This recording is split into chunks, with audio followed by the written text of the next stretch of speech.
This is the first in-person faculty book talk of Christina Bryant's tenure as Warfield Senior Program Coordinator. Please join me in thanking her for guiding all of its moving parts to fruition.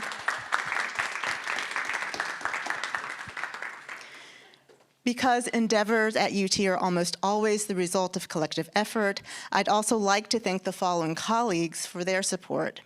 Brett Anthony Johnston, Director of the Michener Center for Writers, and Holly Doyle, MCW Executive Assistant, Lisa Olstein, Director of the New Writers Project, and Elizabeth McCracken, NWP Associate Director, Warfield GRA Chelsea Okorafor for helping with publicity and hosting today, and last but certainly not least, Black Studies Financial Manager Alexis Chavez and English Department Administrative Program Coordinator Janae Gutierrez for managing the funding for today's event.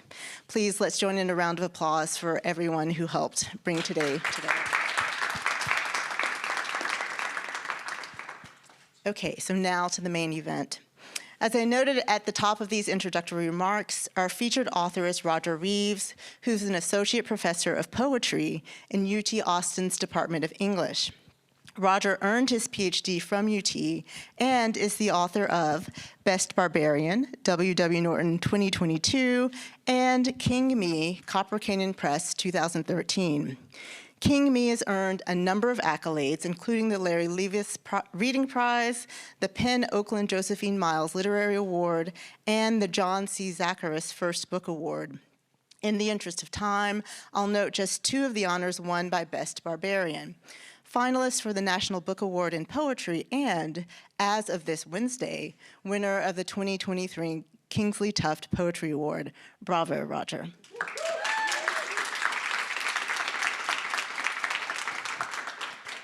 And joining Roger in conversation is Terrance Hayes, who is a professor of English at New York University.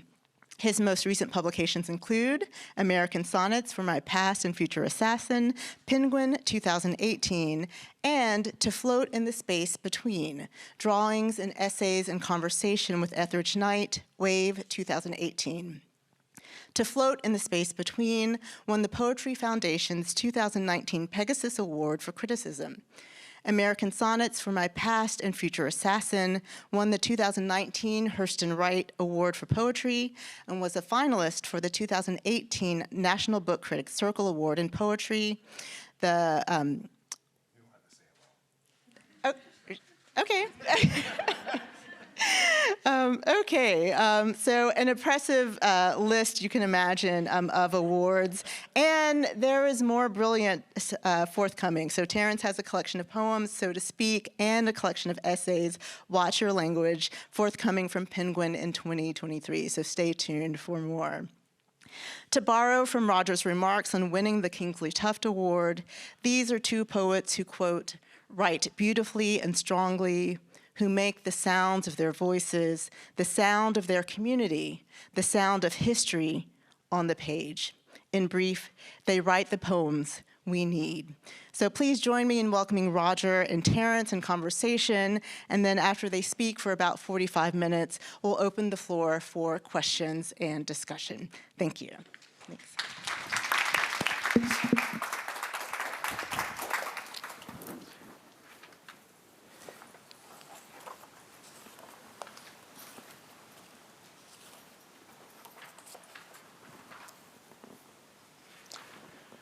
Children, listen. It turns out, however, I was deeply mistaken about the end of the world. The body in flames will not be the body in flames, but just a house fire ignored. The black sails of that solitary burning boat rubbing along the legs of lovers, flung into a Roman sky by a carousel. The lovers too sick in their love to notice a man drenched in fire on a porch, or a child aflame mistaken for a dog, mistaken for a child, running to tell of a bomb that did not knock before it entered in Gaza with its glad tidings of abundant joy. In Kashmir's A God is Weeping, one golden hand raised above his head as if he slipped on the slick rag of the future. our human kindnesses, unremarkable as the flies rubbing their legs together while standing on a slice of cantaloupe. Children, you were never meant to be human. You must be the grass. You must grow wildly over the graves. So I like to read before I say something. You know, poets, we like to talk a lot. And before we start talking, because we're going to do a lot of talking, because I know that's what me and T do, I always think it's good to have a poem first sort of be your introduction. But one of the things that I want to say that this is an ongoing conversation that actually started for me with Muscular Music before I ever met him. And then when I was in grad school at Texas A&M, Terrance came out to the Kalu Creative Writing Workshops back in like 2004, I think it was like that. 4 or 6. 4 or 6. And he just sat with me and just talked to me like I was a poet. And this is somebody I idolized. And I can't believe that like we're still talking about poems. And there's a thing that I want to say. There was something Terrance said to me that was really important in the making of this book. There's 2 things. We were at Sarah Lawrence teaching a few summers back, and I was struggling because, you know, sometimes you be struggling, life be coming. And you said this thing to me you said 2 things. You said, we were talking about what is it to like write as oneself, right? To be the genius one wants. And you said there's 2 things you say, and I quote it all the time. My students have probably heard me say this, which is, you said to me, I don't know if Nina Simone is a great singer, but she sounds so much like herself, it doesn't matter. And I remember that's what I wanted to do in this book. Sound so much like myself, it doesn't matter what mistake. Like if you make a mistake, just make that same mistake. Like just be in your mistakes, right? Another thing you said to me was the Thelonious Monk. The genius is the man who is most himself. And one of the things I used to think was to be most oneself was to be most mastered, but that is actually not to be oneself, right? To be oneself is to be oneself in doubt, to be oneself not knowing, to be oneself making a mistake. And so once I realized, all I have to do is just kind of be, it just became much easier to sort of write the poems I needed to write. And so in the spirit of that, I'm going to read a longer poem that it takes about 9 minutes to read. I said I was only going to read 2 poems. So this is only the second poem. But it's called Something About John Coltrane, which is kind of after this song by Alice Coltrane. She wrote it after John Coltrane's death, and it's about 9 minutes and 55 seconds, and it's one of my favorite songs. But this is a poem for which I was trying to be most myself in language. Something about John Coltrane. Something about a tree in shallow sleep, listening for what it wants to remember. The note of a seed, its neck sliding through dirt in its confusion, nothing cleansed of struggle, the weight lost after death, a confrontation of death. John Coltrane, even in death, is a perfect instrument of water, and working the day past its 0, the fires in the trees, a legless rabbit drifting across the sky, dream of a mule covered in crows opened in front of a mule covered in crows, their wings beating against him like skin. An autumn tree in autumn, watching fire autumn the other trees. It doesn't have to make sense now. It can make sense later on. A mule covered in crows. Sometimes you gotta stick a little grass in your mouth to sound like God. Allow crows. Something about John Coltrane. Something about the bells in a fawn's hair. A black boy standing in the rain at the edge of a road, wondering how to cross it without summoning his death or its handmaidens. The grasshoppers clicking against him like he's the water the world has been meaning to come to. All the world's water trapped inside him and needing to be let out. Something about water waking a ghost and the ghost waking a seed. Rain in the hair of the world, and the world opening its sudden flesh, the way stone opens sound against it, a bridge thrown from one absence to another, as if to say, extinction, I can live there too.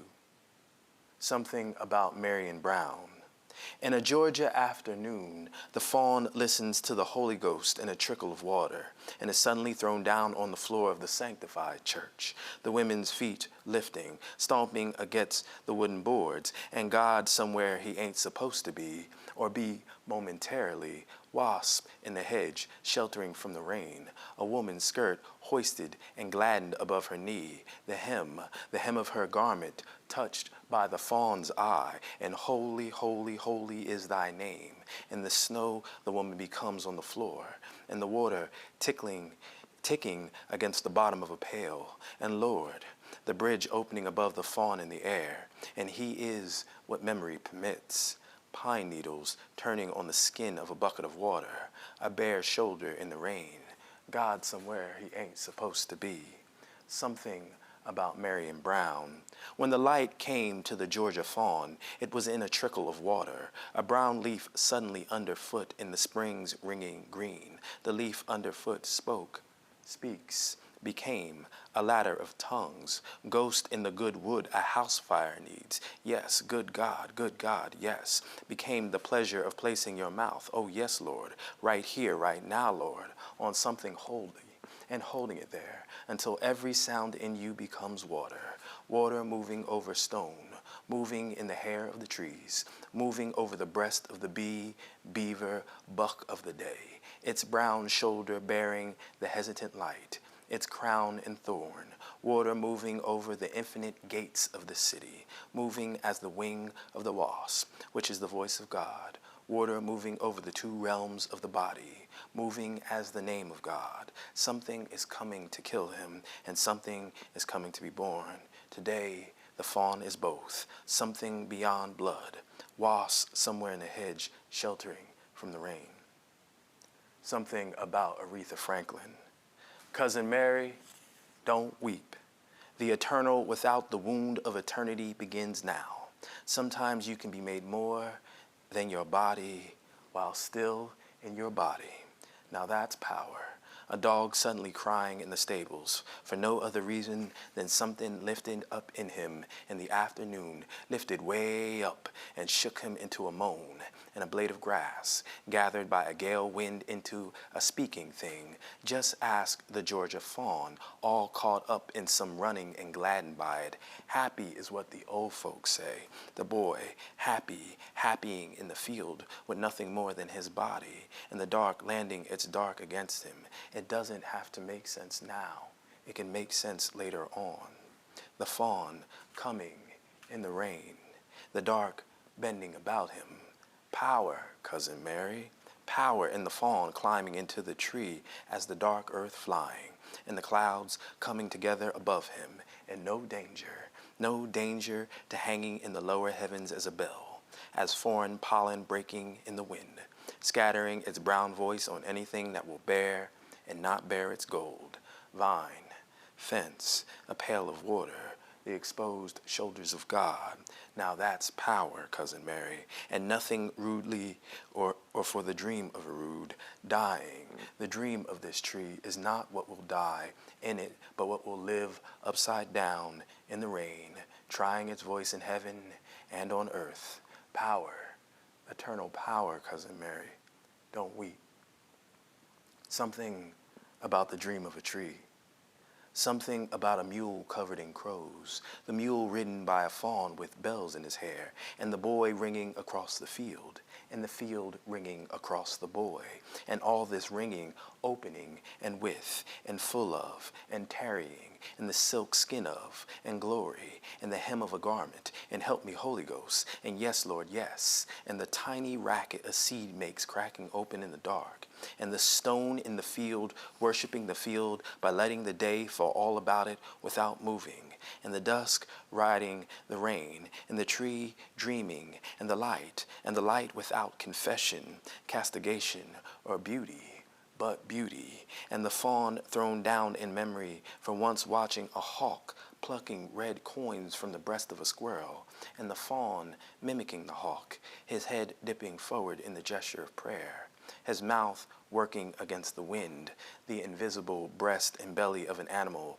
and the seed of something opening inside him, for which there was no source, so call it mercy, grace, or nothing, but becoming power. Prayer, hawk, the dream of a tree, the dream also an autopsy, what came in the middle of the night.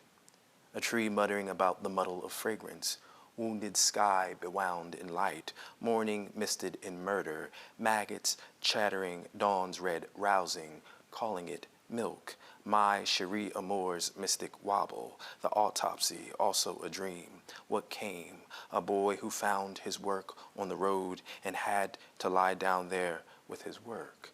The hostility of living between the bullets, and the bullets hanging you against the night by the lapel for examination, for a song, for the smiths of gold, for the gallows, for the fragrance of a field covered in crows, and the crows lifting as if a great black tent, rising to shield the field from pestilence, but the crows just rising crows, the fragrance of freedom but not freedom itself. And here, silence, what came in the middle of the night, an autopsy, a dream, a boy on the road, crows bowing and bowing and bowing to the dead. Something about Michael Brown. Something about Mahalia Jackson's wig, the crow and angel of it, its closer walk with Jesus, with thee, satisfied, lonely, holy ghosts, blessed in rapture, actual and otherwise. Her wig, a walking on of water with the faith of a wig, each wave of black hair, a pew strapped to the forehead of prayer, and singing all in it. What's it all about? Is burning beyond us, learning to rise in and out of disaster, smelling of smoke that can heal the sick. Wild cathedral in the wilderness, opening itself to any light, dream or drum of song, unhitched from heaven, and the mules and men get so happy, hallelujah, they strut brown-suited, bewound in light like bow-legged Louis Armstrong at the Newport Jazz Festival, 1970, Mahalia lining out ecstasy and sweating through it until it can do nothing but rain, and the second line, confused, leaf-strewn, late, limps onto stage, but Mahalia Jackson's wig keeps flying, and the rain touches evening's brow, bringing with it the stars, and Mahalia Jackson's wig flying as if a star suddenly freed from the mouth of God. A black tooth blessing. No longer shall you take things second or third hand. Joy, ecstasy, pleasure, the blessing of sitting in the rain while gathered in the hair of some tree, because Mahalia Jackson's wig is flying, and the dead for once are dancing too in the rain.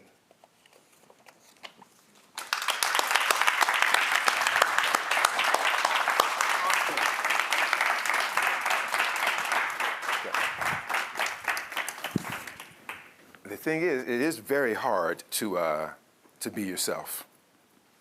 Is it on? I think it's on.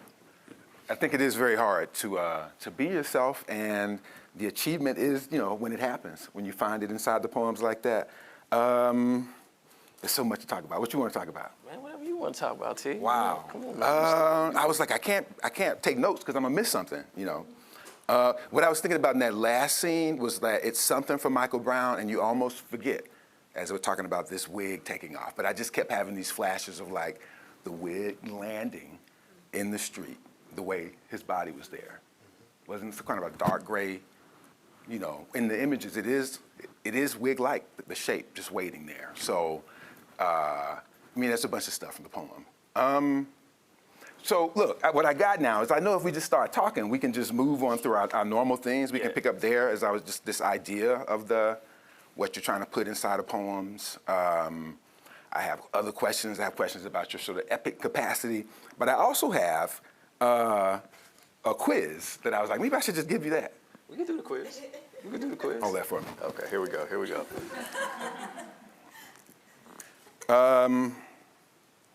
I got some questions out for you specifically. Okay. Let's see here. 20th century poetry exam. Are we in the 21st century though? No, I'm just playing. But I guess we was both born in the Oh, no, 20th I'm thinking about the last century. I'm thinking okay, specifically cool. about the last century, although now I'm like, I know where it is. No, I'm thinking about the last century. Okay. So, for example, number one, let's get to the beginning. It's a lot of them, but I just got you a few. I know, because did you say it was 320 of them? Like 250. Okay. If you decided to chart your genealogy according to the poets and poetry you know, would it be more comprehensive than what you know of your own family? Do you know more about poetry and the expansiveness of it than you know about your own actual family? No. Okay, no. 3, who in your poetic history is your muse of contradiction? So a poet that is maybe just opposed to you, that captivates you as a kind of like, I think about Hart Crane for myself. Your muse of possibility, a poet that you're trying to get to, is still behind us. It's not contemporary, it's out of your library. And then like the muse of like verbal vocabulary. Does that make sense? So Yeah. And however you want to answer that. Okay, so the muse of contradiction. Who's the opposite of you in the canon? Opposite. It's interesting because I think, I'm trying to think who would be the opposite, because the first person I came to was somebody that I study a great deal, because I like to study people that aren't like me. Right, that's like right. I find that's much more interesting. Your first thought is the right answer. I was thinking Ezra Pound, but I love studying Pound. Right. Like I wouldn't have written domestic. That's right. Domestic violence. I wouldn't have the sort of epic sweep that I have without studying Pound. You know who else? Even though this is James Merrill. Right. Oh, interesting. Changing Light of Sandover, which is I'm always, to me, so one of the things that my students have heard me talk about, which is like we've given the epic over the film and television. And the epic used to be, like the epic was the place where poets like sort of talked back to the stage. I had a question about you for the epic around domestic. So just keep on going. Yeah, so like to me, it's interesting to me because also, but this is someone who I'm writing with. I feel like as I'm writing not against, but thinking about, okay, what James Merrill is doing, sort of what Pound does, particularly in the Pisa and Cantos, which is, one of the things is that's where you can find Emmett Till's father in the Pisa and Cantos, right? I'm also thinking about Gwendolyn Brooks, right? And her mock epics, like the Ennead, right? And the way in which she was really like embraced the epic tradition in her work, right? Even in things like, even in things that don't seem like the Kitchen Dwellers, all of that, like she's actually like sort of thinking about the domestic as nation, right? So to me, those would be so in terms of country, it would probably be, I like the Pound. The Pound, because Pound to me is like an IPA, right? Like it's a beer. Like at first people are gonna hate IPAs, right? They're like, man, that shit is nasty. But if you learn how to drink an IPA, you actually really, really like it. But like that's like I remember I did not like beer the first time I drank it, right? But it really taught me something because I love beer now, right? And so I hope my mom's not out there because she's a Christian. She'll be like, oh my God, we gotta pray for that brother. So now let's get the poetic pause there. Just forget about the other parts of it, because I would say is Pound in my top 10 of, you know what I mean? Like the apparitions on the black ball. Y'all know that little tiny poem that's 2 lines. I love that. No, it's not about the cantos, everything else. No, so I'm but sort it's of about asking the you, ambition. The ambition. To me, I'm interested. No, I agree. I had a question about you in the epic ambition. That's what I was coming back around to. Yeah. That's right. You and all the New Jersey poets is really what I was thinking about. Like, most people don't know I'm from Jersey. Even a moment ago, you know what? Here, let me give you another, because I had a whole other thing before I'm gonna ask you these questions. But I did the word cloud, which I love to do on manuscripts when I was doing your blurb. I don't know if y'all can see that. So there used to be a program that it used to be called Wordle before New York Times Wordle. I still have the software, and you would put any manuscript in it, and it shows you the biggest words based on frequency. So God is a big word. Dead and death are big words. And then when I wrote to you, I was like, but also water and light are about the same. And what I was thinking about was grass too. And so even in your, I think, talk about it, your elegiac leanings is still something that's like pastoral, but even more than that, like the life-giving thing. It was in the first poem too, So like, even like grass in the mouth. So what I'm asking you is like, even with Eliot, what I kept writing, and even with Whitman, I think I might have said it with Pound too, I was like, oh, he like the black Walt Whitman. If Walt Whitman was born, oh, he's like the black Pound. If Pound was like, oh, he's like the black Keats, if Keats. So I still feel like you're a contradiction to the entire library. You know what I mean? Yeah, like 100. Except for Brooks, of course. Yeah. So Pound is talk more into that contradiction, given how problematic he is, and maybe even boring. Even if he wasn't politically he's definitely problematic, I would be like, he still is like a little dry. But But that's how do I say that? Like I like opacity. You know what I mean? So you like Cart Crane? I do. I actually like The Hard Crane. bridge? You gotta explain that one to me. Yeah, I think what I like is like what I admire, or one of the things I love, is I do love dense language because I come out of I come out of the Pentecostal church where language is often obdurate, and part of its sort of density is how you get something else out of it. I know right? that's true, but let me say this to you too. One of the earliest things I wrote, and maybe I said this to you, about domestic work and about the epic and about what you really are coming out of with the Hart Crane stuff, I was like, oh, it's the best of Eliot, who I also, you're going to see the refrain here, I also find like, Love Song of J. Alfred Prufrock, I like that. Yeah, great poem. Wasteland, maybe not, but the epic ambition of the Wasteland and like the Four Quartets, I'm with that. Because that's what I'm saying. I hear what you're saying, but I'm also saying, I'm still thinking about you like kind of challenging that, how you are trying to undermine that. But this is what I'm going to say to you. Okay. Pentecostal, yes, but modernist. Oh, 100. That's where we're going. Like, 100, yeah. in the phenomena of like postmodernism and late modernism, you seem to me to really be not done with modernism. So there's the Pound, there's the Eliot, there's. Yeah. So talk about that. Okay, so I don't think we are done with modernism.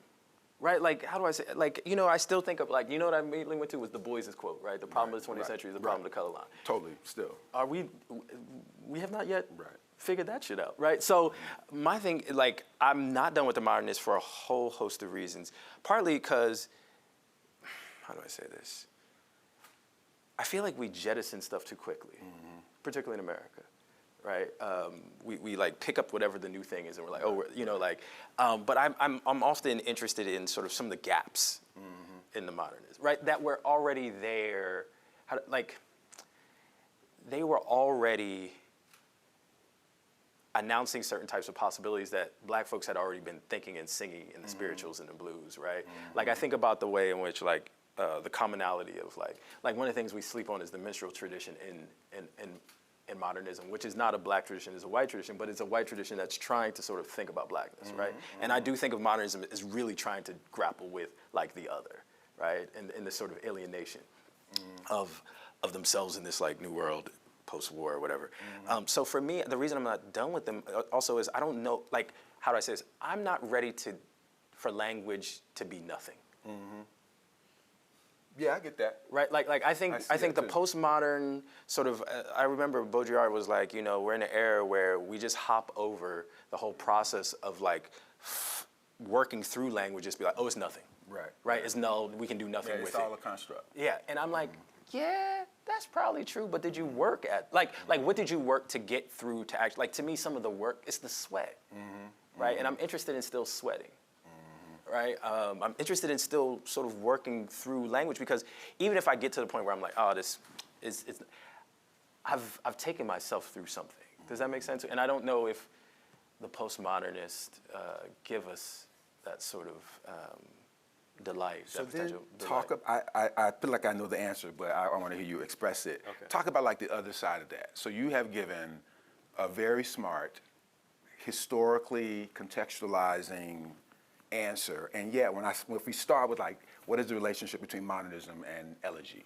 What has been lost or broken? That gesture, and what is it in the ambitiousness of like white men, which is what modernism is. Ain't nobody else in there. I mean, we want Gertrude Stein to be there, but this is the problem with Eliot. So understanding like that, even that kind of like wanting to reclaim or put something together that has been broken coming into the modern era. So emotionally, I'm saying to you, I still think there's something in your tendency towards the elegy that seems it's very dressed up in all the other like language and the beauty, but I'm still asking you about like how like to hear like the know the biggest words of death and dead, and hear you sort of read in a Pentecostal rhythmic, musical, imagistically beautiful, pastoral, epic, celebratory way. So that's not the same answer as modernism, but I'm asking you though, like, how you get that blood into a tradition that I think is kind of bloodless. You know what I mean? Like the notion of modernism is where you started, which is cerebral, but I just feel like you're doing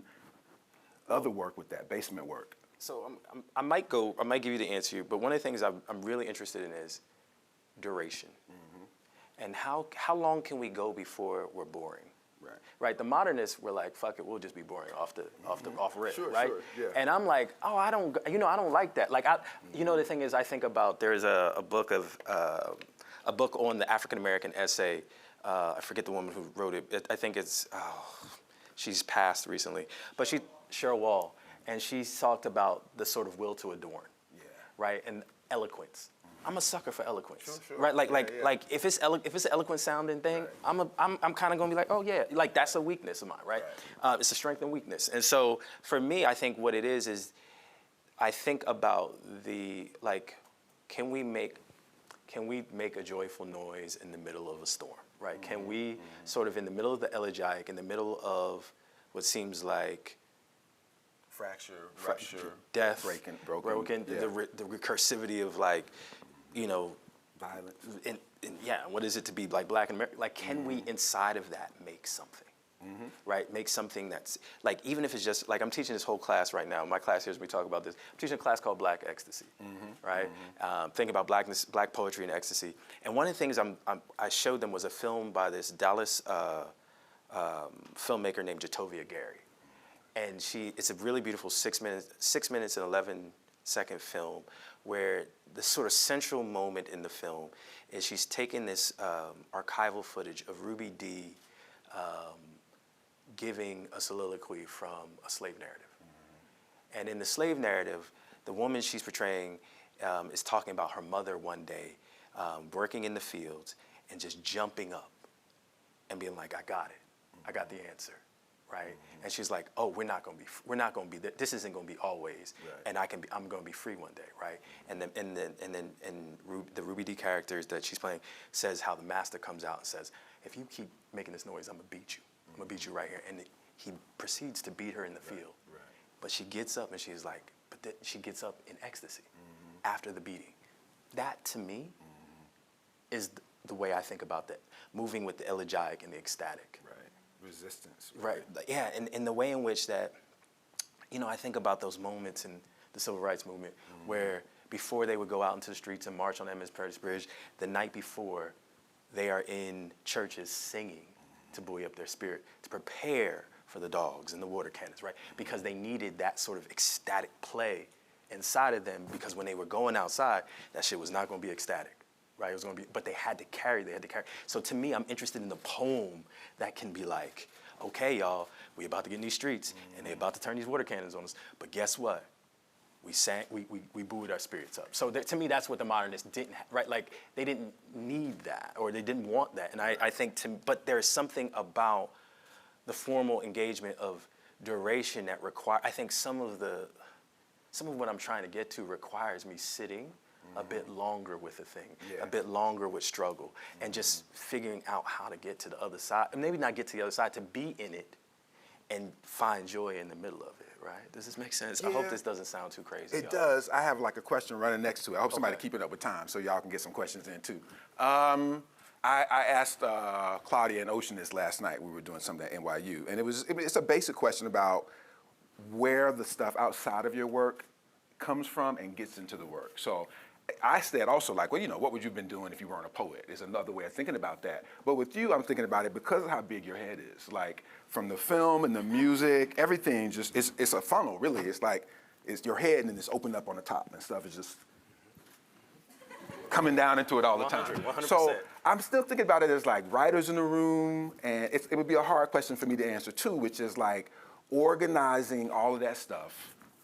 Your whole, again, I just say library, which your record player's in there, your cinema's in there too, into into the poem. Do you have any response to how you get all of that stuff into poems? Again, think about the first thing I said, which is like when you're not doing poems, you still are kind of doing them, but what are you doing around the poems, outside of poems, that you think of as, I know you run, as another kind of generative.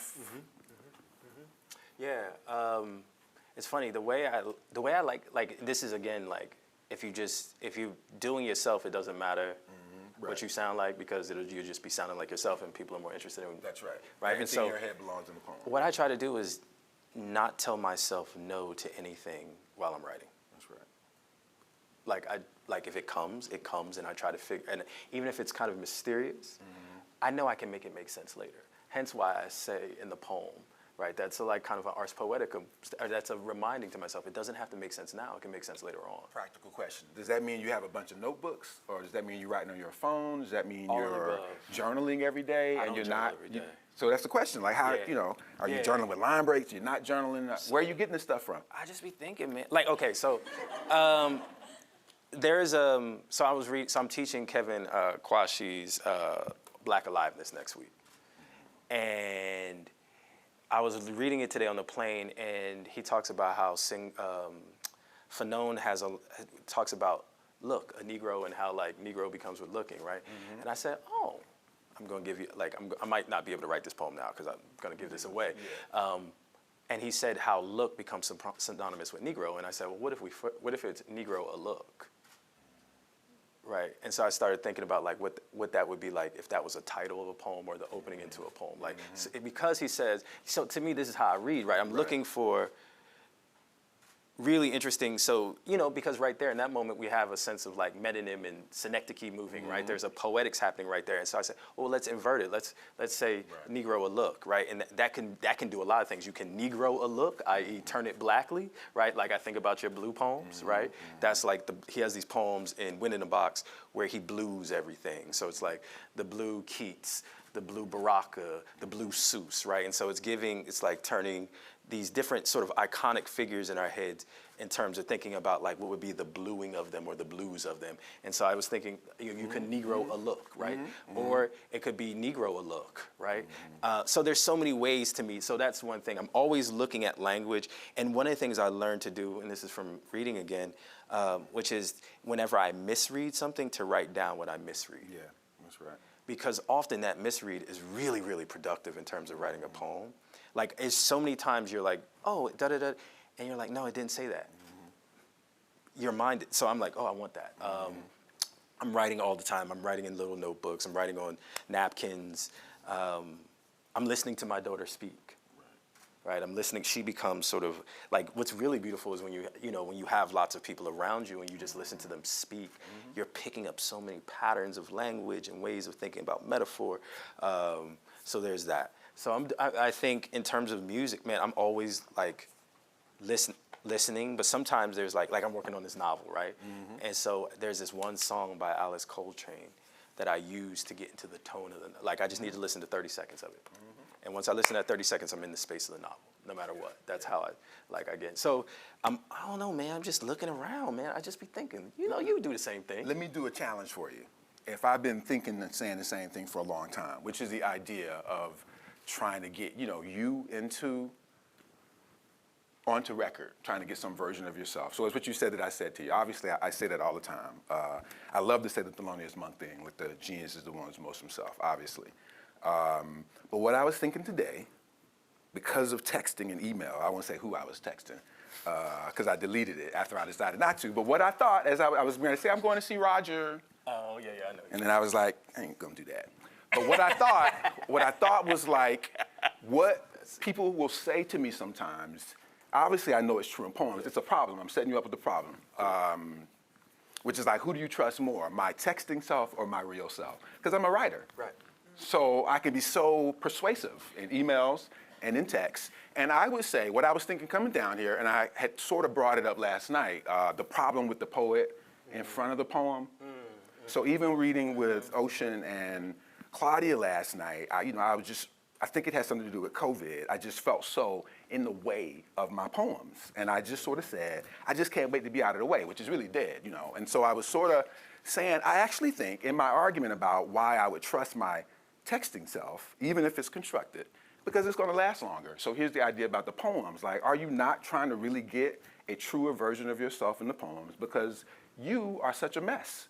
I am such a mess. And so it's that question of like, where does is the work that you're doing in the poems to be a better dad, citizen, or is the work you're doing in the poems to preserve a kind of ideal self that goes forward? No, I don't give a shit about ideal self. It don't sound like that. Those poems are pretty good. I mean, they're pretty smart. They're pretty well wrought, and they're thoughtful. But what they're always doing is trying to be as present as possible. Yeah, that's worth leaving. Right, and that to me is like the same thing with being a dad, being a citizen, being a professor, being just like can I be as present as possible, right? With the language, with the thinking, and so to me that's why I try not to say no to myself while I'm writing. Right, because what I don't want to do is like become the ideal self, right? Like these poems are far from ideal, right? What are you revising towards then? I want them to feel inevitable. I want. It's the way like we hear sound and it feels inevitable. Like like that. Thinking is inevitable. The way thinking is kind of like fluid. Yeah. So like I guess I'm just trying to like, maybe this is like I'm just trying to like sing a good song right now, right? And I think singing a good song does make you a better singer, right? But it also, I think singing a good song can also show you where you might need to be better in other parts of your life, right? Like, I don't think that I don't know, man. There'd be some pretty terrible people that are pretty great artists. But I don't know if it's possible for me to be, like, I do think it helps, like, and I'm not always, it's not always about that, right? I'm not out there like, but what I am interested in is pursuing a sound and being dedicated to that sound. I think about like, we talk about Nate Mackey, right? That's someone who's like pursuing a sound, right? And sometimes We've been videotaped. Yeah, it's a good sound. It's a good sound. I love that sound. I love that sound. I didn't know what you were going to say. No, come on, man. I mean, like that one section in the it's very. He's got a lot of books. He's so messy. But I'm just pursuing a sound, man. You know what I mean? Like, I do. I think there's something to sort of dedicating yourself to a sound and seeing what you can make. Have you seen Tar? Not yet. I'll ask everybody this question. I think I can still set it up for you. And it's coming out of this almost comment about like, can you write from a place of trouble? Can you be a problematic entity and make a beautiful thing, right? So that's one of the things. I can do it real quick. There's a scene where she's teaching at Juilliard and she tries to get the kid to listen to, it's either Beethoven or Bach or something. And the kid is like, no, that ain't for me. And then, he writes about it and some stuff happens to her. So Zadie wrote about it, and she sort of says, this is like, you don't have to see the movie to hear this, because I wonder where you fit in this sort of paradigm. She was like, the real problem, even in that scene, is that like the woman, Kate Blanchett is Generation X. And for Generation X, the relationship to culture, history, is if it's interesting, as you said, like if it sounds good. If it's interesting, that's enough. And she sort of says, as I understand it, but for the next generation, or the generation that the kid in the movie represents, is it interesting to me? You got to add that to it. And also, is it, interesting to the environment? I forget I'm getting videotaped. She says stuff that's smarter around it. Her real comment into what I texted to say was like, narcissism is progressive. So anybody younger than you is obviously going to be more narcissistic than you, I thought. So it was a text, though, so it's not record. So I am asking you, though, as a teacher, because that is why I'm like, that movie is about a crisis of teaching. It's not about anything other to me than like how to reach a student who says, interesting to you, but not to me, which I think is legitimate. So this becomes Whitman, this becomes Stevens in the classroom. So I'm asking you, given that kind of possible riff, I can add another thing to it. I also think, like, if you are a person who rode your bike to the library, as I did, and discovered, Flannery O'Connor, James Baldwin, all the stuff they weren't giving me in school, and then my student just has to get their phone to get that information. Don't have to go to the library. Same knowledge, though, same information. But to me, I think that I have more say-so because I had to work harder to get to it. You follow what I mean? That is how I understand what she's talking about. Like, it's not just that it's interesting to Generation X, it's also that we are sort of the last wave of people who had to go out to get knowledge versus having like our phones and computers in our pocket. So that's not a critique of the advantage of having a computer in your pocket, but it is a problem for the teacher who feels that you have worked harder for this knowledge that you're sharing to a community who's like, I can find that out in 5 minutes.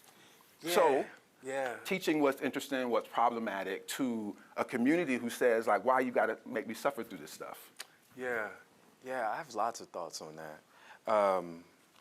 I think what teachers do, it's something I learned about, like, it's not about the syllabus, but it's how it's framed, right? What the teacher offers is perspective, right?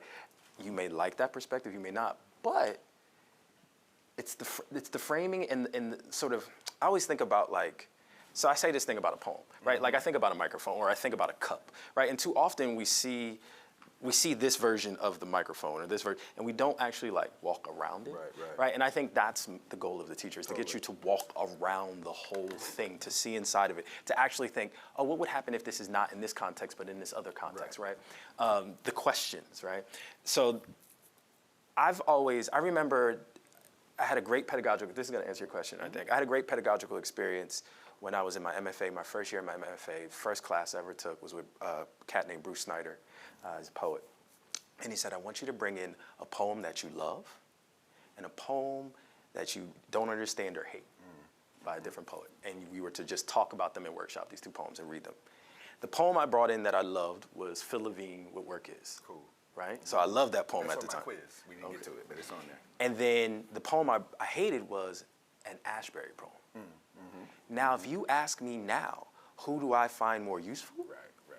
Ashbery. Right? And I always tell my students this because you're not going to be the same person forever. Right. And you're going to need different things. And this is the other thing. Like, if someone publishes something, even if you think, like, it meant something it means something to a community of thinking, a community of being, right? And that is, to me, worth study enough, right? So I try to do this thing where I try not to dislike anything. I notice a weird thing, like when it comes to literature. There are things that I would not go, like there are poets that if I'm looking to like get into the language of poetry, you're one of those poets. Like I read Larry Levis, right? Like I'm going, you know what I mean? I'm going to get into that. I'm going to I'm actually going to read Gertrude Stein, right? I'm actually going to read H.D., right? Because I know like they're going to do something with the language and thinking that I'm like, oh, okay, yeah, I can work with that, right? So in terms of teaching like what we call now problematic writers, I think it's context. Context matters. And you know, sometimes people are gonna like I remember teaching a few years ago. I was teaching this workshop undergrads, and they were like, "We can't write persona poems anymore." Right. And I was like, "You always writing a persona poem, you stupid motherfucker." You know, you're never you were always writing a persona poem. Like if you think that the person in the poem is so like, you don't. You know, like you have to go through how language works, and you know what I mean. Totally. And they're going to revise it, and the person they revise it to be like you can lie, and like I think there's this idea that like you can't lie in a poem. Right. And I'm like, this shit is a fictive art. You so set me up for this next question I got for you. How much time we got before we should open it up? Okay. Well, the first thing I'm going to say to you, connected to the library comment, that's so right about. That explains my position on this, like what you listed as Ashbery, is that when I found Flannery O'Connor in that library, the story that I found, I told you the story, The Artificial Nigger. Yep. And I was like, who do I ask about this? I can't go ask my teacher why it's called The Artificial Nigger. Right. My mama ain't gonna know. And so maybe 15 years later, 20 years later, I figured it out. And so what I say to people is like, you know, it's good to have something to work on sometimes. Like when you say work, like to be working on a thing, even if it's a problematic thing, is a good way to spend your time. So sometimes that thing that recoils you won't hold your attention a little longer. Yeah. Here's the question though about the persona thing. What would you say is like the most honest, if you can't do line, poem in your book, what's the most honest line in that book?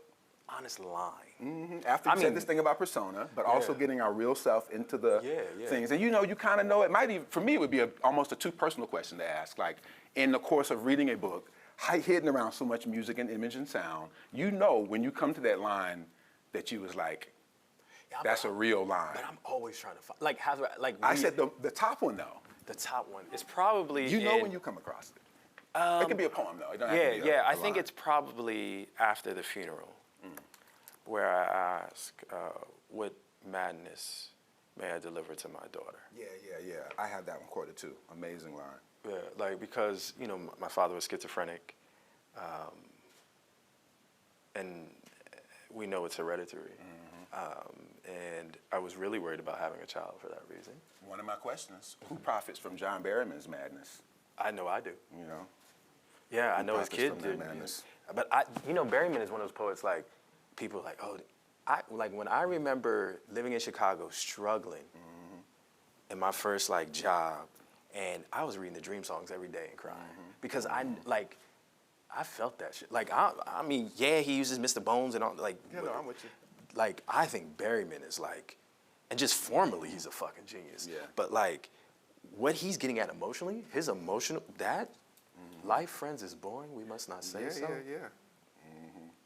You know, like, that's, I don't know, man. Sometimes, I have no inner resources.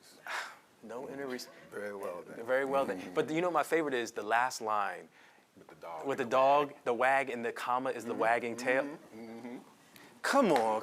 Like, if y'all don't know, it's Dream Song 14.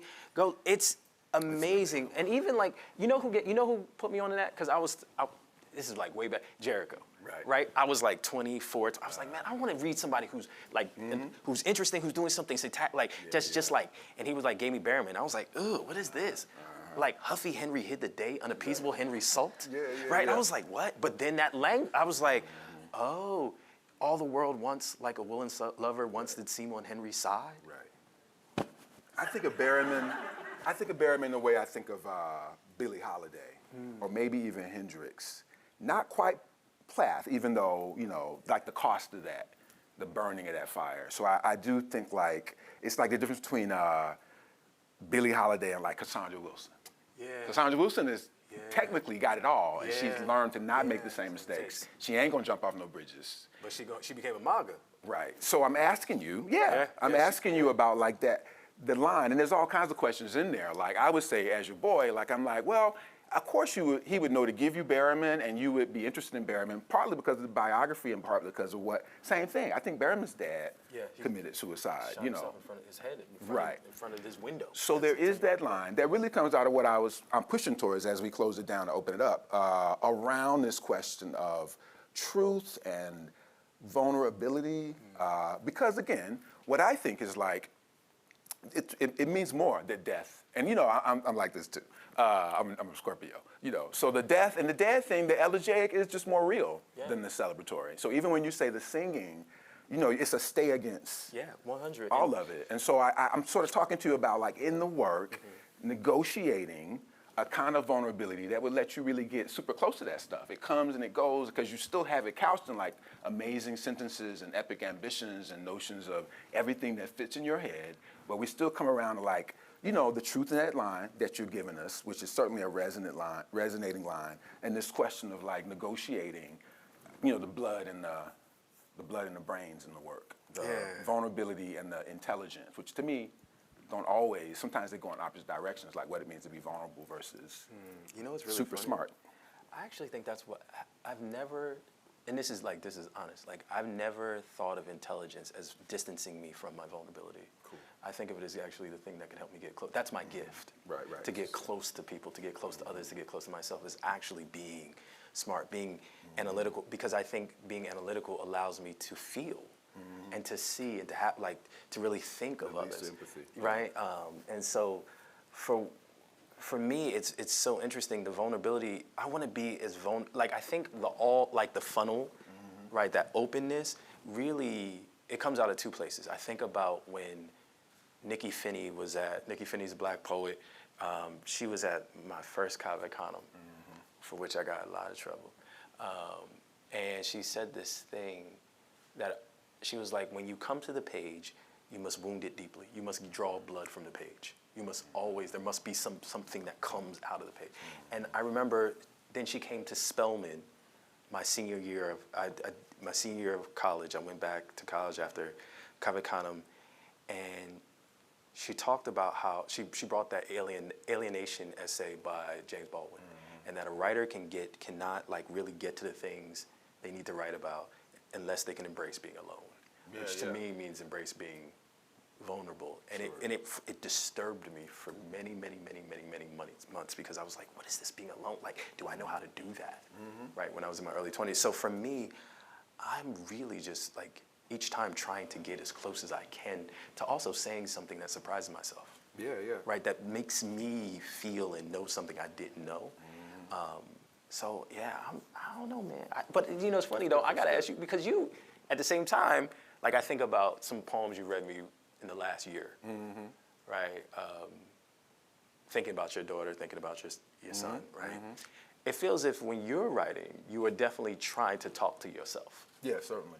about knowing something, right? Here's the thing. I mean, we're going to open it up here, but like people have thought, some people say this to me and think it's an insult, and some people say it and think it's a prize. And I wonder what you would say if someone said to you, well, you're kind of a confessional poet. That's what people say to me. Like, Yeah. they say other stuff too, but I'm like, I think that's interesting.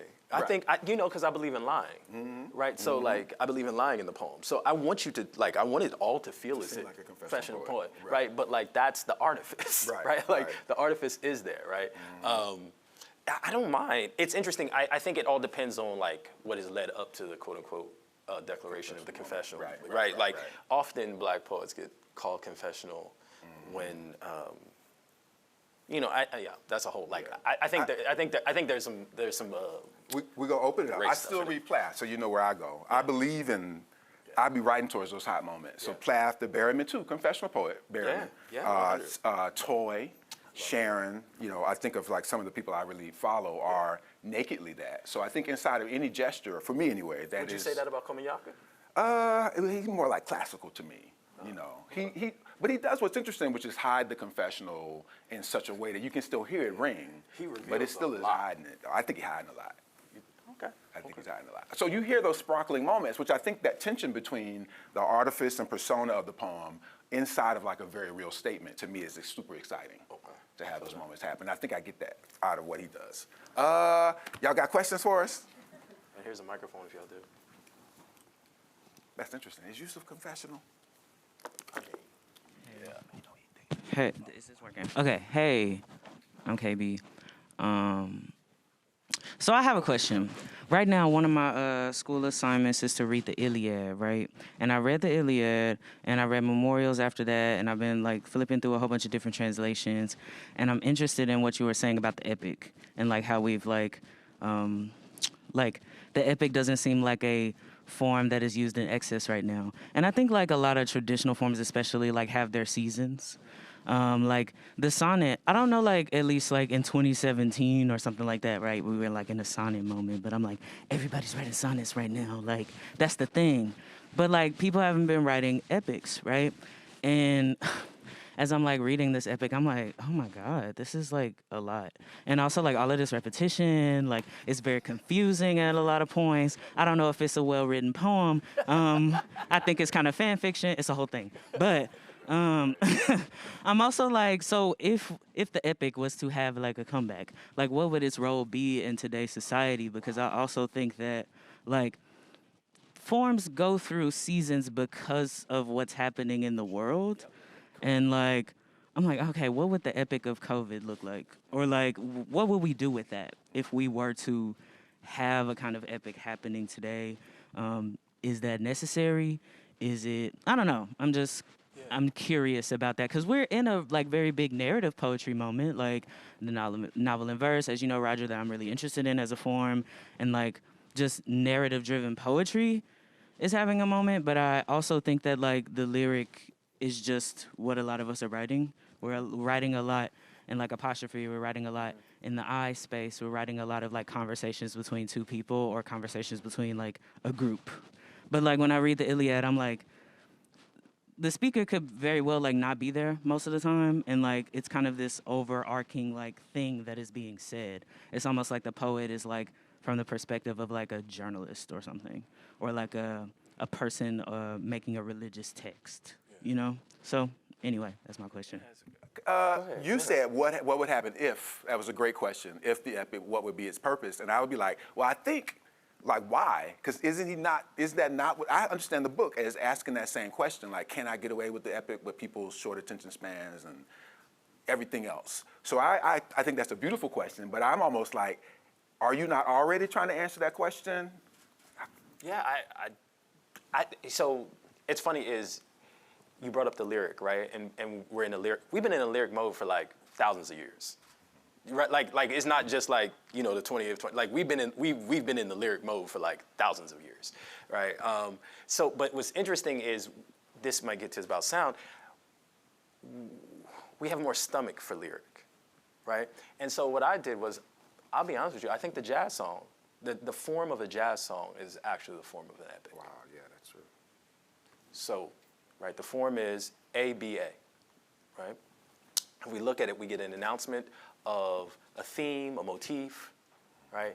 And then what we can do is take the B section and riff for literal hours. Thinking about Love Supreme. Exactly. That's 4 notes.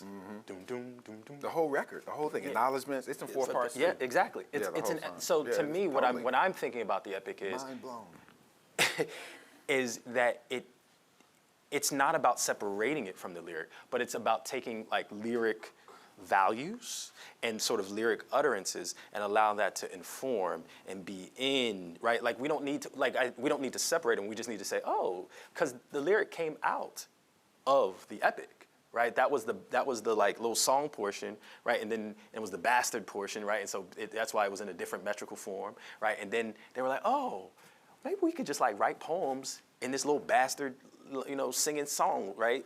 And I'm like, oh, what if we now do it in reverse? Now what if we like blow up the lyric part and bring back that epic part, right? And but it's about bringing them back together. So for me, I'm always thinking about the jazz song, right? And the way in which Duke Ellington in the 60s was big on creating these really lush, large jazz songs that were like orchestral. Right? You should go in this. They don't seem like something like they don't seem like Black and Tan or Don't Get 'Em Around Much Anymore or Take the A Train. It doesn't have that feel. It has something much more large in it, but it's still very song structured.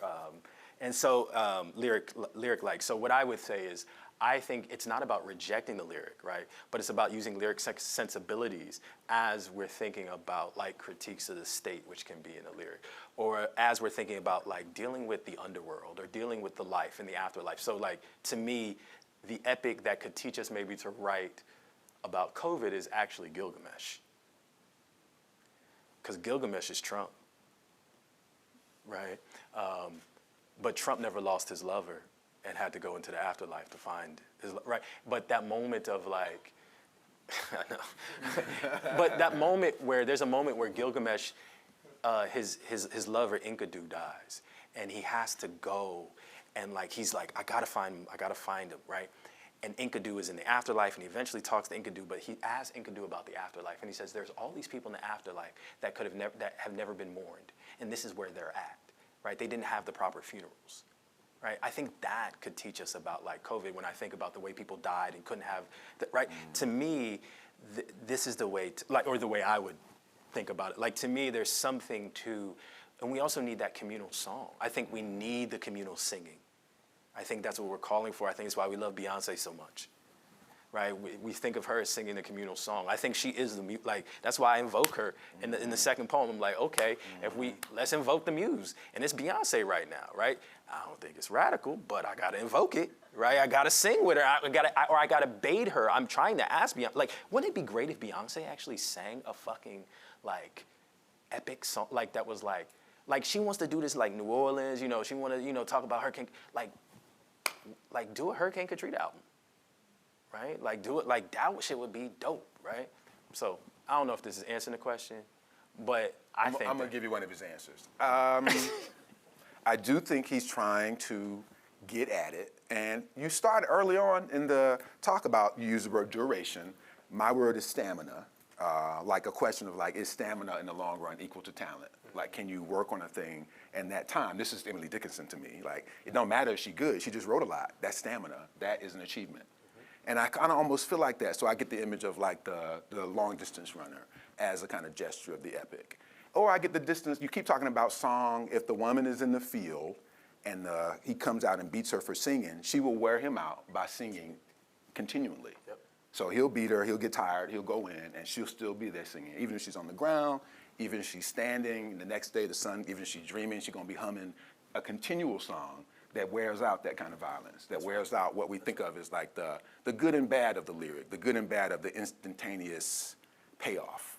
So that to me is why the book is different. It's why it's like everybody is moving at a certain kind of speed. It is connected to the sonnet, it's connected to the speed of the culture, which is we just ain't got time to be reading no epics. But we have someone, like we don't have no time. Right, we have someone that's challenging that, is what I'm saying to you. That's why I was like, I hear that question. I hear there's a very major part of the book, which is like duration, stamina, and wearing out a kind of like thing that's trying to wear you down. I mean, that is what I think the book is really pushing into, I think. I thought you was gonna say that. No, I'm just gonna say something about form. You know me. Other questions, y'all?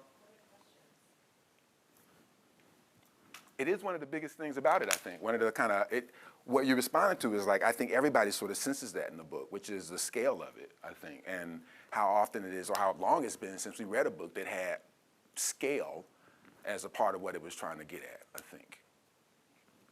It's good. I always think about this too. In jazz solos, you hear tell a story, right? One of the first things when you learn to play jazz is when you're soloing and improvising, you tell a story, right, in the improvisation, right? And I think we think of that as a literal story, like beginning, but it's actually like the story of sound, right? That's what it's like. To me, I'm always thinking about like, there's many ways to tell a story, right? So yeah. So we have a question from one of our live stream viewers. Okay. Do you ever worry that you are inadvertently reusing something from someone you've read without realizing it? No, I'm good. I'm good on reuse. Like I'm a scholar. Citation is a beautiful thing. Right. Like I don't need to spring from the head of Zeus every time, right? I can appropriate, and this is why we cite. And That's why we have libraries. Exactly. The library is everybody else's stuff. I do not know. I'm not gonna sound. I mean, like this language has been used so much. Like the likelihood of me coming up with some. No, I'm good. In fact, I like that aspect of it, right? Because it frees you up from trying to if you're sitting at your writing desk, always like, I have to be so original.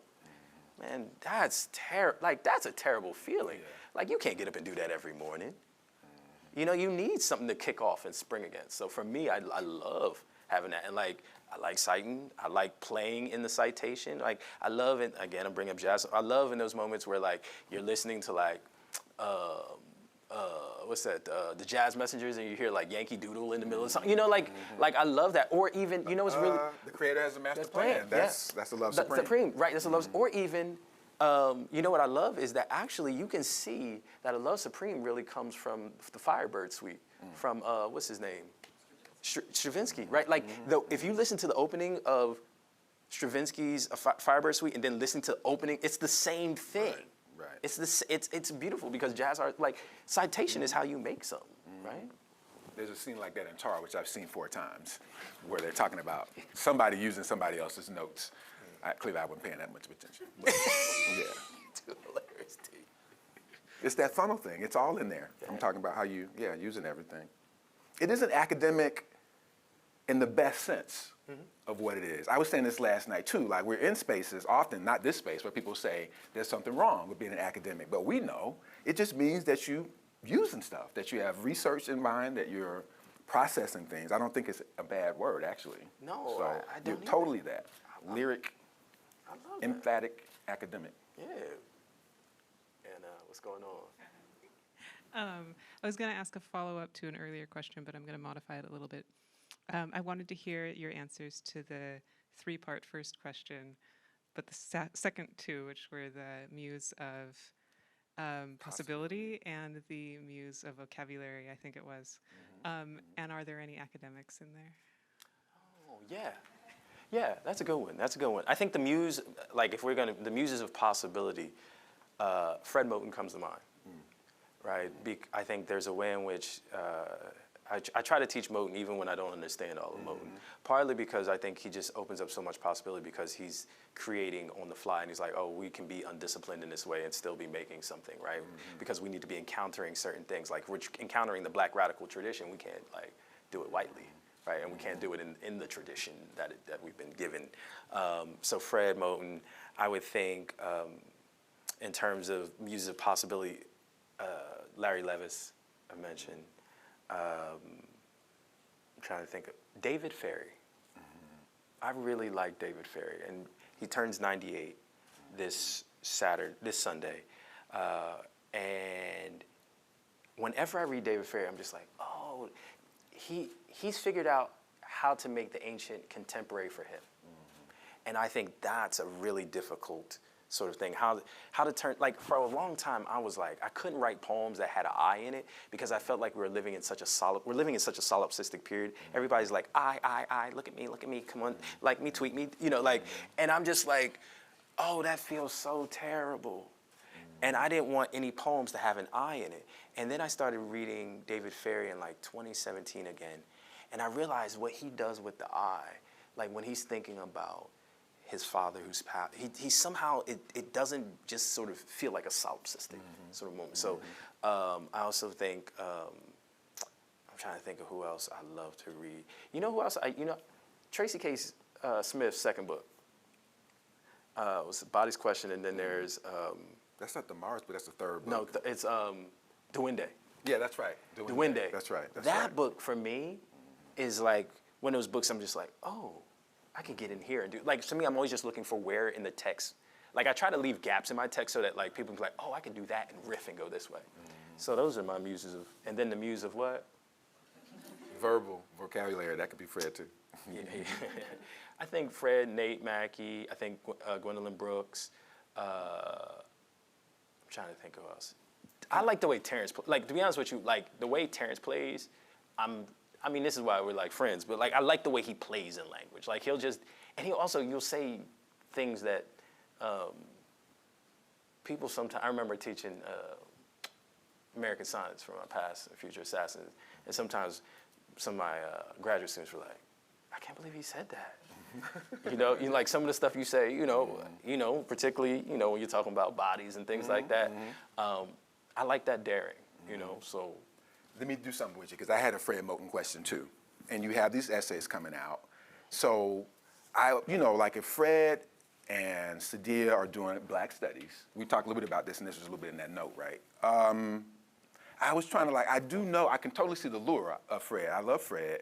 I still think though, you're doing something different. And like if I was trying to, the question I'll ask is like fugitivity, because you have it in the essay title, and we know that like Fred's notion of like Black radical fugitivity, a kind of resistance.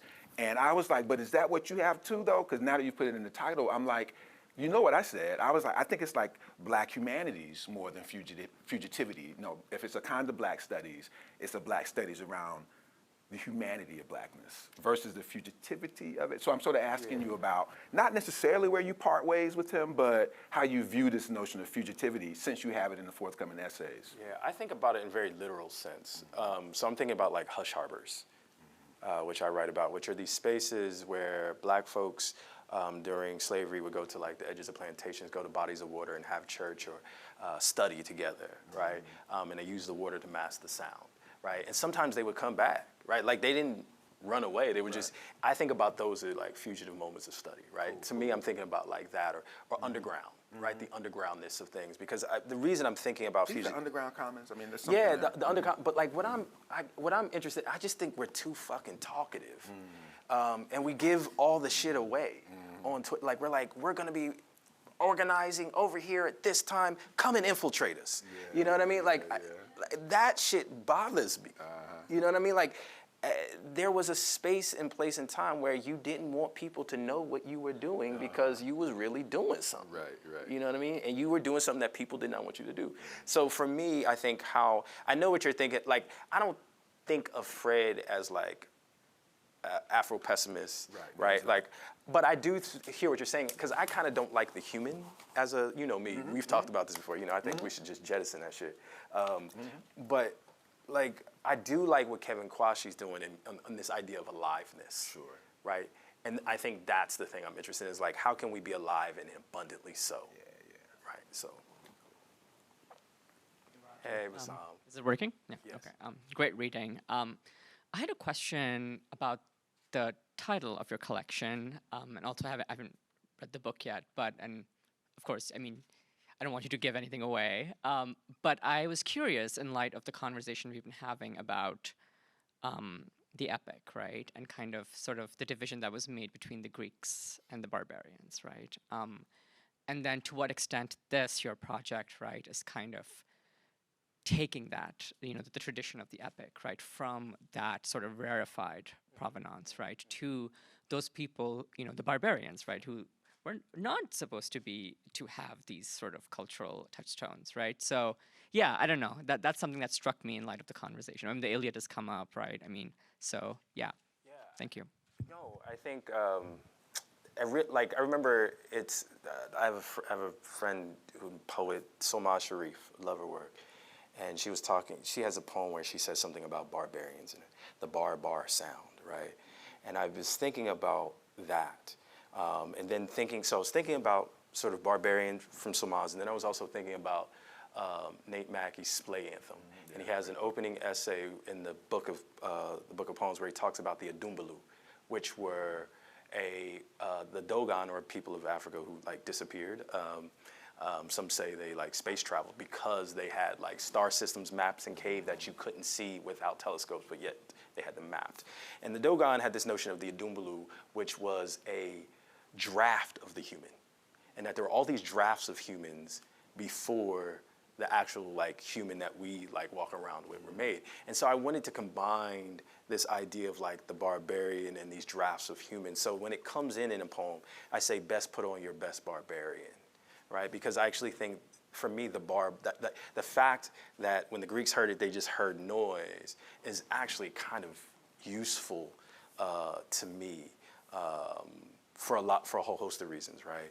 One, we can mask sound. I think it connects to Glissant in Caribbean Discourse, where he talks about, din was used to confuse the master, right? So you use loudness, and the master's like, oh, it's just them niggas being loud, right? But actually, we over there hatching plans to like overthrowing the plantation and like doing a slave revolt, right? So to me, that's what the barbaric has this. There's this whole sort of space, right? Radical potential in the barbarous. It's where other folks don't want to go, but where like we might need to be, if that makes sense. I hope that answers your question.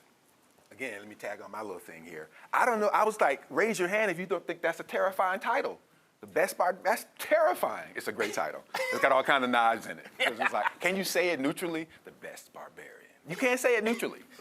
You can't say it without it having a little something in it. Yeah, 100. Yeah, it's a frightening title. That's why it's so good.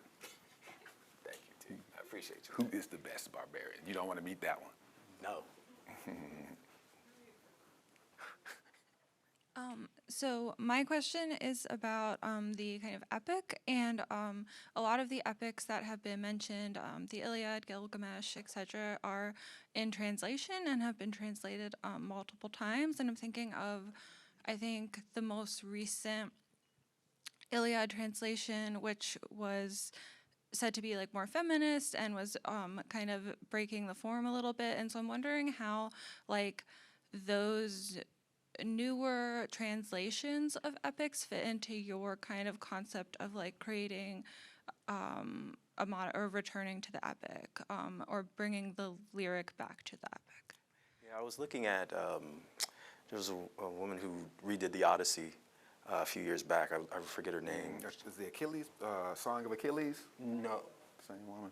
No, it was, I forget her name. Oh man, I think like do that. Like I love Mary Jo Bang. Do you know who she's like basically translated all of like Dante's Inferno, right? But it's like contemporary, right? Or like Anne Carson, right? Like I'm a huge fan of Anne Carson. That's another poet of like possibility, right? Like you, like you get to Anne Carson, you're like, oh, can you do that? oh, Yeah. you know what I mean? Like I even take one of her fragments. You know, I took one Totally. of Anne Carson's fragments that she took that she translated of Sappho, and I built a whole poem just out of this fragment. And it was such a great fragment because it seemed so. It was like, do I long for my virginity? And I just was like, oh man, that's such a great fucking question. Sorry, are we allowed to cuss? So I think the way I look at it is it's all source material. It's all play, right? And I'm just interested in playing as much as possible because I'm a very serious poet, right? Like I'm very serious. I write elegies, I can come off mad serious, but I like actually to play. And I think that like what I see in these is yes, correctives, but also like material that we can sort of warp and bend and shift and shape. Like I just love to, I just think about these things as material. Like I just love to sort of move material in different ways to see what they're possible. Like for instance, moving Drake into, right? Drake can be the chorus. Using Drake as a chorus in one of my epics, right? Like we started from the bottom, now we're here. For me, hip hop, right? I don't know. Hip hop has this like epic quality, and one of it is like for instance, when Future raps, we gonna fuck up some commas. I actually don't think of like flipping bricks. I actually think of black people coming over on the bottoms of slave ships. So fucking up commas actually might be a way of talking about like resisting, right? Fucking up trauma, right? To me, out of context, right? Again, or like, you know, when Trayvon Martin died, the thing I kept thinking was he had his headphones with him, right? And I was like, what was he listening to? Right? Like, what was he listening to? And if he was listening to Drake, like we started from the bottom, now we're here, and he's being chased by Zimmerman, and that's like for me, I was like, if that was in his ears, where's here now? Right? So I guess for me, to answer your question about that, like I just see it as material. I see what people are doing as finding why this stuff is relevant or not relevant, and what we're going to carry with us. You know, that's what John Berger says. What makes work it's what does it mean to a people in that moment, right? That's what makes great art, right? It's not some just like transcendent art ideal. It's like, what do the people need, and how does that talk to them? Right? Yes, I see your hand. Man, I got lots of questions, T. Lots of questions. This is a good book, man. Oh man, thank you. I wanted to ask, hi Roger. As you know, I was a dancer. I wanted to ask about your, I don't know how to get into this question, vision of poetics as a kind of public performative praxis. Because I'm interested in this idea that why isn't Beyonce writing a radical epic? And I know that you are writing an opera. So I'm kind of curious how you, just to hear your thoughts about poetics and performance, because there is a very you have a very particular performance of your poetry, or of poetry in general. And I'm curious about that because I think, you know, in the traditions I come from, the epic is a public performance. It's rarely textual. I mean, it is always textual, but that's not how most people engage it. They engage it as a sonic, kinesthetic, performative practice. So I'm curious how you think about poetry in those ways, and I'd be curious to hear how, you know, how do we make that happen? What's that, you know, how do we bring poetry to the people? I think it's funny is, so I'm reading Joshua Bennett's book right now on, his book on the history of spoken word. That's coming out from Knopf, I think, later this month. There's a book on the history of spoken word, right? And I always think about, like, poetry always started as a public practice for me. Because I started, again, in the Pentecostal church, and we had to, when we were little kids, we'd have to get up in front of the church and have a poem memorized about the season. So if it was Easter, you know, Jesus died on the cross. You know, you had to have a whole, like, 4 quatrains memorized, right? And then Christmas, you know. And so for me, I'm always thinking about the publicness of poetry. Simultaneously, there's many types of ways of being public, right? Like, we had a conversation earlier this week where you were talking about you're like, I'm not thinking about I'm thinking about my reader more than I'm thinking about my listener at a reading, right? Like, I actually think that we're always hearing, like, how do I say, when we're reading, we are listening, right? The words they're not sort of existing without sound as we're reading. And so for me, I'm always thinking about sort of, there's many different ways of being public, right? And I love, like, I'm interested in many ways of making poetry as public as possible, which is thinking about it cinemagraphically, like cinema-wise, thinking about the opera, spoken word, like, you know, like, I just think that there's so many possibilities for it. And so I'm always thinking about how public can we be with it, you know, and put it into the world. I've done projects where, like, poems of mine are, like, painted on sidewalks in Chicago. You know, like, that to me is another way of thinking about the public. So I'm always thinking about that, and I love what you said about like the oral recitation of poems. Like, I think it's terrible when poets are boring. Like, we don't have to be. It's not required. It's just not required. Like, you can write beautifully on the page and still have a way. Like, if you ever, like, go and look at, like, a Berryman reading, you would be like, yo. He was drunk. He was drunk, though. Yeah. But interesting. It was fucking interesting. I'm of the interesting generation. Yeah. It was interesting. But, I'm thinking about it in those ways. Like, I hope I'm answering the question or getting near it, but I don't see them as bifurcated or different, right? Like, you know, yeah. Have you written about that? Essays about this relationship of the performance of the poem and the poem itself? or anything in that neighborhood of what you were just talking about? Let me think, have I? You gotta. I haven't. You must. I haven't yet. You know, it's interesting because, like, I think, you know what I'm worried about sometimes? You keep hearing this thing, which is like the only people reading, and I don't agree with this, but the only people reading poetry are other poets. And I think sometimes I feel about that, about like certain critiques of poetry that like would be really interesting to us, but like my mom but not that my mom should be the like arbiter of what I write and don't write, but I always think about like how do we talk about what we do in expansive ways that can bring us. And granted, at the same time, some people ain't gonna be interested. Right. You know what I mean? One of my questions for you, I mean, of the 90 that we didn't get to, do you read a lot of Mary Oliver but have never had her in class? It could be Bukowski too, this idea of what is considered a public and even performative poet, if you're thinking about Bukowski or Maya Angelou. And then, so, do you read them? Where do they fit in your library? So funny. I've read every book of Mary Oliver's. Yeah. Most people don't know. Like, when I was at Texas A&M, because I was broke as shit as a master's student, I would just go into the library and I had this, I learned this from Jericho. Jericho used to say, if you read one poet, start with their first book and read all of them. And so I would just go into the Texas A&M library and literally just be like, okay. I ain't had no food. I was broke, and I couldn't like go to the movies. So I just stayed in the library and I just would read all of a poet. And I read all of Mary Oliver in 2004. I like did that with a bunch of poets where I just read. So I've read Mary. Like I don't like. Have I taught Mary Oliver? There's the question. No, but what's really funny is I don't feel like I've taught a lot of poets actually. Right. Another question was about mediation. Do you think like a poet like Maya Angelou or Mary Oliver need to be taught? And do poets need mediation? Does a poet like you even need somebody to step in and be like, look here and look there? Or can we, when you're talking about people finding poet without, outside of us in the public, what does one do when they find your book without somebody to help them? I think they'll be fine. I think I would tell them just like enjoy the sound. I agree with that. Like I think we want to know too much sometimes. Reading is rereading. Like Toni Morrison, when she told Oprah that, have y'all seen the documentary? That's my favorite moment. Like I really if I could like just carry that moment around on like a computer. Right, when people ask you about reading, but like she said something, Oprah calls her up and is like, oh, I was reading Beloved, because Oprah wanted to make the movie. I was reading Beloved, and I would read through a chapter, and then I would have to go back, and then I would read that paragraph again, and I would go back and, did you plan for that to happen? And Toni Morrison said, that, my dear, is what you call reading. Right.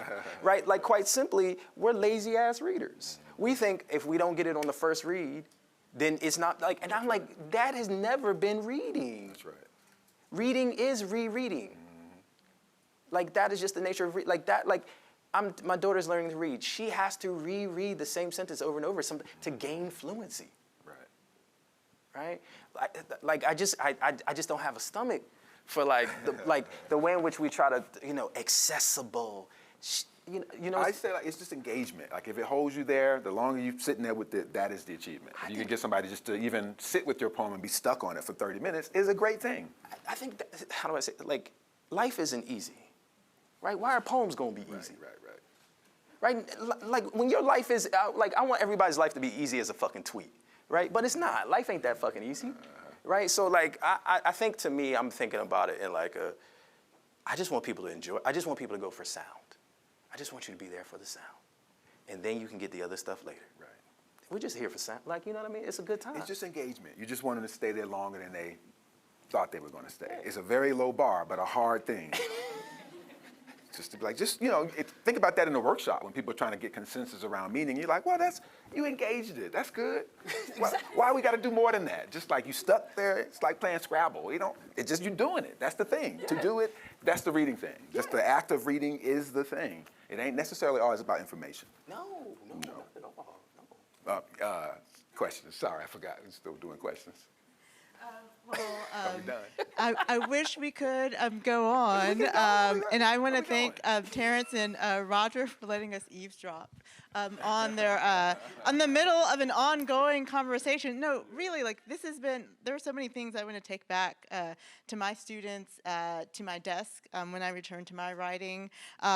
So please join me in thanking Roger Reeves and Terrance Hayes. Congrats, man. It's a beautiful book.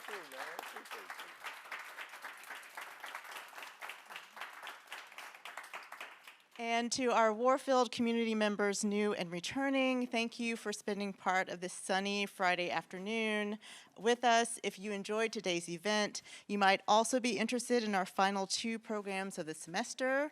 On Tuesday, March the 21st, we'll host our next faculty book talk with Warfield faculty affiliate Hershini Young in conversation with Chris Abani and Alexander Weheliye, sorry, Alex, oh my gosh.